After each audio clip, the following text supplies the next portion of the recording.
It's Reg. Thanks for joining me on this video, and sorry for taking a couple of days to post another video.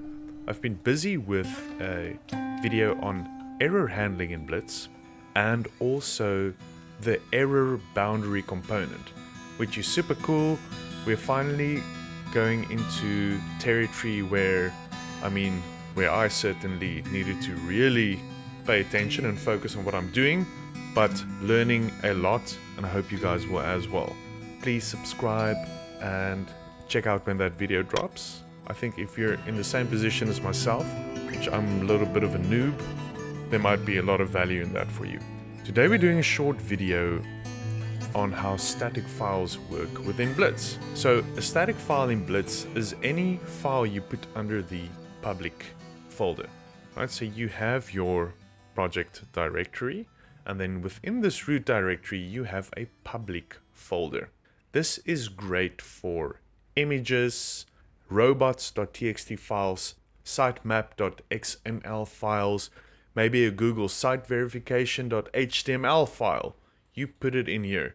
You are allowed to add folders. So you can have a folder under public with the name image. Maybe you have background images. You want to keep them separately. All of that goes in the public folder. You have to take note of something though. This is the rules, right? You cannot name the public folder anything else.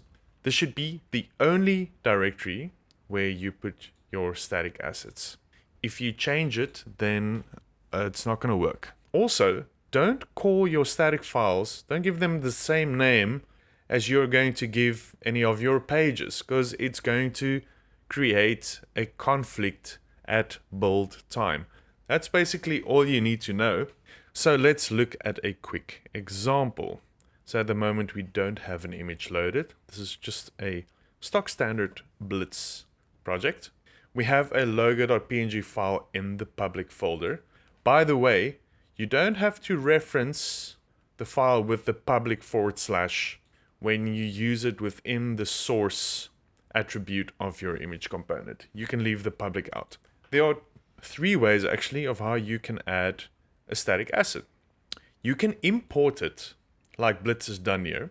So we're importing logo from just the location of the logo.png, and then we can very easily reference it as such. So the source is just set as this.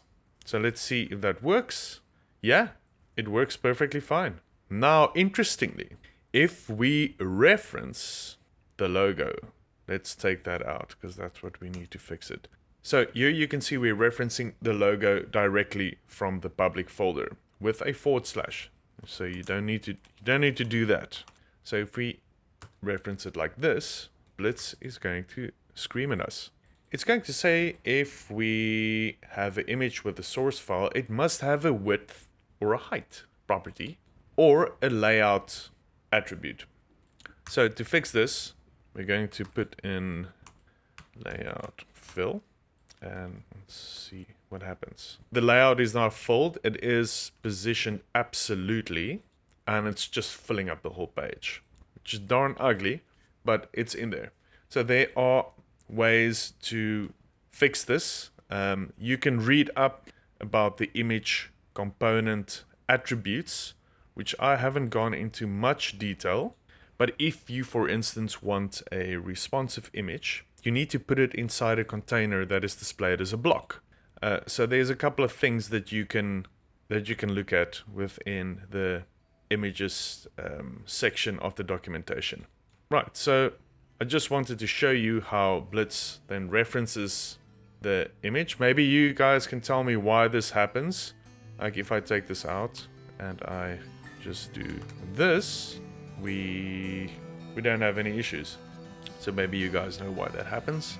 Otherwise, thanks for sticking around, and I will see you in the next video. Please subscribe and like if you're in the mood. Really helps us. Take care.